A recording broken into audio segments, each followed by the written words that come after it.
Last year I was here, I was making all kinds of puns. I have a couple of red-tailed boa constrictors at home. They're in a large uh, enclosure, wonderful living space for red-tailed boas. And my son was taking care of them. Now there's one vent hole that the vent came off and I haven't fixed it. So instead I stuffed an old pair of pajama pants into the hole to block it. Well, the snake got out, and Josh's like, I don't know how the snake got out. And I said, well, there's got to be a hole. He said, oh, there's a hole. And so I said, you should look into it. See, look into the hole. Anyway, he did not like that pun. So then my coworker, he texted me and said, how's it going out there? I said, well, it's got its ups and its downs. I thought that was pretty terrific because the tide, comes in, pushes my boat up, and then goes out and pushes it down. Well, today on the aftermath of a storm, we're not getting hit by the storm much, but I want to show you some of the effects of it.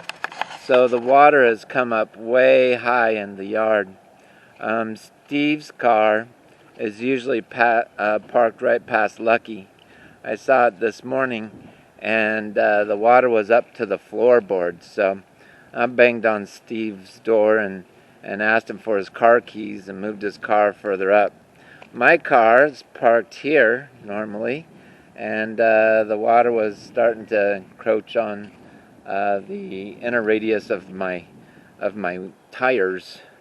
My boat is way up in the water, so normally during low tide it's quite easy to step onto my boat, and during high tide I have to climb up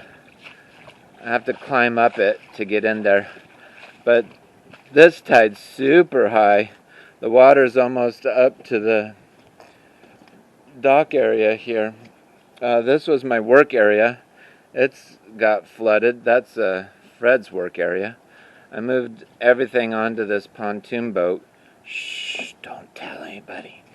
Now what I have to do to get onto my boat is I have to get both feet up onto this rub rail, and that rub rail isn't flat. It's tilted downward.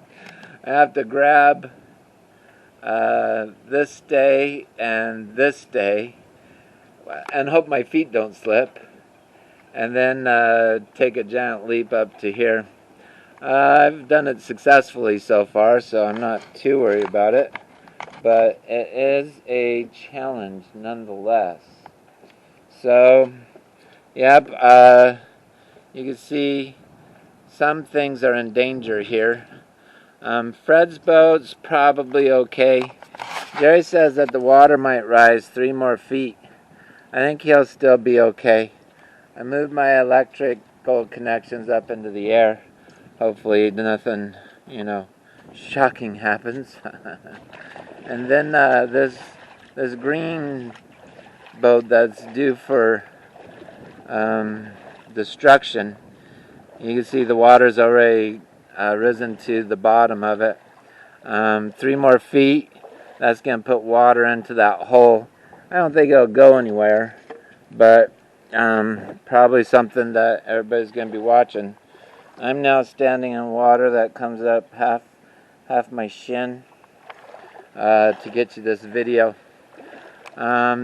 This boat's the boat Jerry's been working on. Here comes the rain. It's 3 feet of water. It's probably okay. Jerry was saying this Tuna Dynasty boat is going to float away if the water gets too high.